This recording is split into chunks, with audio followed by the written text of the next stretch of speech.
Friends कैसे हैं आप लोग? उम्मीद करता हूं कि अच्छे ही होंगे। फ्रेंड्स यूपीपीसीएल का इस बार पेपर किस प्रकार का रहेगा इसके बारे में हम इस वीडियो में चर्चा करने वाले हैं। देखो, पहले हम बात करने वाले हैं कि जो नॉन टेक्निकल जीके का पोर्शन है और जीके में जो करंट अफेयर्स का सेक्शन होता है उसके बारे में। देखो, जब पिछली बार यूपीपीसीएल का पेपर हुआ था, एग्जाम हालांकि डिले हो गया था, लेकिन जो करंट अफेयर्स के क्वेश्चन से हमें लग रहा था कि जो पहले जो एग्ज़ाम डेट थी तभी हमारा पेपर सेट हो गया था। ऐसा इस बार भी हो सकता है कि पेपर अभी सेट हो रहा हो। ठीक, तो करंट अफेयर्स में अगर हम देखें तो 2021 से ही करंट अफेयर्स के क्वेश्चन आएंगे। 2022 से करंट अफेयर्स के कोई क्वेश्चन नहीं आएंगे। अगर जनवरी के सेकेंड वीक में है पेपर तो उससे पहले 6 महीने तक की करंट अफेयर्स आ सकती है। तो इसलिए करंट अफेयर्स को बिल्कुल निश्चिंत हो जाइए कि 2022 के कोई क्वेश्चन देखने को नहीं मिलेंगे, क्योंकि पेपर जनवरी के सेकेंड वीक में अगर एग्ज़ाम है तो मुझे लगता है कि पेपर दिसंबर में ही सेट हो जाएगा। तो अगर एग्ज़ाम डिले है तब भी पेपर तुम्हारा वही आएगा, क्योंकि पिछली बार भी चेंज नहीं हुआ था। तो हम बात करने वाले हैं कि टेक्निकल में कहाँ कहाँ से क्वेश्चन कितने कितने पुटअप हो सकते हैं। तो सबसे पहले मैंने जो रोल प्ले करने वाला है पावर सिस्टम। देखो, पावर सिस्टम का भी अब दायरा बढ़ चुका है, जिसमें तुम्हारा कौन कौन से सब्जेक्ट आ गए हैं, रिन्यूएबल एनर्जी और एनर्जी कंजर्वेशन और इन्वायरमेंटल स्टडी। जो हमारे एनर्जी कंजर्वेशन के जैसे प्राइमरी सोर्स हैं, सेकेंडरी सोर्स हैं, इनसे भी क्वेश्चन आपकी देखने को मिलेंगे। और पावर सिस्टम में तुम्हारे जैसे जनरेशन है, ट्रांसमिशन है और तुम्हारा स्विच गियर है, इनसे काफ़ी क्वेश्चन देखने को मिलेंगे। सर्किट ब्रेकर है, तुम्हारा रिले है, फ्यूज है, फ्यूजिंग फैक्टर है, और तुम्हारे सर्किट ब्रेकर में सीटीपीटी से क्वेश्चन है। न्यूमेरिकल भी देखने को मिलेंगे। तो यहाँ से हमने जो अंदाज़ा लगाया है वो 30 क्वेश्चन मान के चलते थे, लेकिन जब हम एनर्जी कंजर्वेशन ये तीनों सब्जेक्टों को मान के चलते हैं तो 35 से 40 क्वेश्चन यहाँ से बनने की संभावना है। उसके बाद में जो दूसरा सब्जेक्ट है रोल प्ले करेगा इलेक्ट्रॉनिक्स। जब हम इलेक्ट्रॉनिक्स की बात करते हैं तो इसमें बेसिक इलेक्ट्रॉनिक्स, इंडस्ट्रियल इलेक्ट्रॉनिक्स और तुम्हारा पावर इलेक्ट्रॉनिक्स, ये सारे तीनों सब्जेक्ट आ जाते हैं, तीनों इलेक्ट्रॉनिक्स आ जाती हैं। अब देखो, जो इलेक्ट्रॉनिक्स से क्वेश्चन है 20 क्वेश्चन लगभग बनने की संभावना है। इसमें पावर इलेक्ट्रॉनिक्स सबसे ज़्यादा रोल प्ले करेगा। बेसिक इलेक्ट्रॉनिक्स भी आएंगे बिल्कुल, लेकिन बेसिक इलेक्ट्रॉनिक्स से क्वेश्चन कम आने की संभावना है। अब इलेक्ट्रॉनिक्स में एक जो सब्जेक्ट आ जाता है माइक्रो प्रोसेसर, काफ़ी ट्रिकी सब्जेक्ट है लेकिन ये भी रोल प्ले करेगा। माइक्रो प्रोसेसर और माइक्रो कंट्रोलर, हालांकि ये पीएलसी का है लेकिन थोड़ा इलेक्ट्रॉनिक्स से ही मिलता जुलता है, तो ये भी काफ़ी रोल प्ले करने वाला है। अब बात आती है पीएलसी। जब हम पीएलसी की बात करते हैं तो पीएलसी स्केडा माइक्रो कंट्रोलर, इसमें 10 से 20 क्वेश्चन। पिछली बार देखो पीएलसी में जब 2019 में पेपर हुआ था तो बहुत कम आए थे क्वेश्चन, लेकिन जब इस बार पेपर हुआ और अगली बार पेपर होगा तो मुझे लगता है 20 क्वेश्चन से कम नहीं आएंगे। और उसके बाद में यूडब्ल्यू में तुम्हारा हीटिंग है, बिल्डिंग है, इनसे भर भर के क्वेश्चन आएंगे।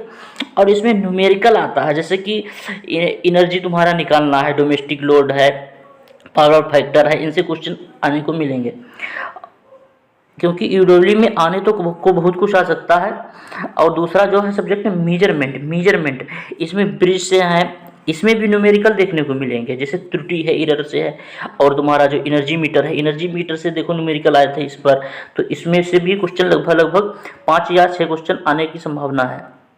इसके बाद में जो नेक्स्ट सब्जेक्ट है एस्टिमेशन। देखो, जब एस्टिमेशन में कई सारे सब्जेक्ट आ जाते हैं, जैसे तुम्हारा आई रूल है, CPWD है और सिंबल में फंसा सकता है। सिंबल में क्या फंसा सकता है? देखो, सिंबल जब वो देता है तो इलेक्ट्रॉनिक्स ब्रांच से सिंबल दे सकता है, इलेक्ट्रिकल से सिंबल दे सकता है, और भी ज़्यादा सिंबल जब देने को देगा तो कहाँ से देगा? ITI लेवल से क्वेश्चन उठा लेगा। जैसे कि तुम्हें प्लायर का सिंबल है, हथौड़े का सिंबल है, और भी सिंबल में तो फंसा सकता है, क्योंकि पेपर बनाने को तो बहुत कठिन बनाया जा सकता है, लेकिन देखते हैं। फिर वायरिंग में भी क्वेश्चन ट्रिकी बना सकता है, जैसे लूप सिस्टम, टी सिस्टम और अर्थिंग में जैसे प्लेट की तुम्हारा जो डायमेंशन होती है 60x60, तो इस तरीके से इसमें से क्वेश्चन आ सकते हैं। जैसे इलेक्ट्रोड है, इन चीज़ों से क्वेश्चन आ सकते हैं। अब उसके बाद में आता है कंट्रोल सिस्टम। इसमें लॉपलार ट्रांसफॉर्म है, ओपन लूप है, क्लोज लूप सिस्टम, इनसे भी लगभग 5 से 6 क्वेश्चन बनने की संभावना है। इसके बाद में ट्रिपल EM, इसमें जो कंडक्टर, सेमीकंडक्टर, इनकी प्रॉपर्टीज़ है, और तुम्हारा इसमें थर्मोकपल, थर्मिस्टर, ये चीज़ें ऐड हो चुकी हैं। और जो ट्रांसड्यूसर है, ट्रांसड्यूसर तुम्हारा इसमें आता है मेजरमेंट, इससे भी क्वेश्चन काफ़ी आ रहे हैं और फिर आएंगे। मशीन से ज़्यादा क्वेश्चन देखने को नहीं मिलेंगे, लेकिन न्यूमेरिकल इसमें भी सिंपल देखने को मिलेंगे। टोटल मिलाकर के 6-7 से क्वेश्चन बनने की संभावना है।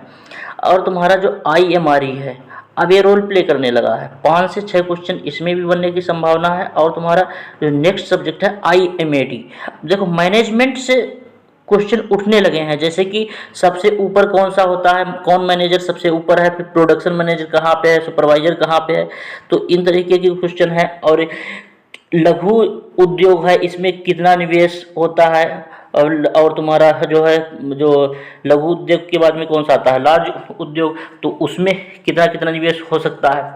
इस तरीके से क्वेश्चन बनते हैं, जैसे 5 करोड़ 10 करोड़ ऐसे कुछ क्वेश्चन आए थे। ऑटोकैड में तुम्हारा ऑटोकैड का बेसिक है, और ऑटोकैड में जो कमांड है कि वृत्त कैसे डिजाइन करेंगे, इस तरीके से कमांड्स आ सकती हैं। और नेक्स्ट सब्जेक्ट है जो इंफॉर्मेशन टेक्नोलॉजी। देखो इंफॉर्मेशन टेक्नोलॉजी में कुछ चीज़ें तो जैसे PID की फुल फॉर्म है, PDA की फुल फॉर्म है, इस तरीके से क्वेश्चन आ सकते हैं। और तुम्हारा जो CCC लेवल का क्वेश्चन है, जैसे कंप्यूटर में मेमोरी है, इन चीज़ों से क्वेश्चन बनने की संभावना है। और कुछ क्वेश्चन जैसे अननोन होंगे।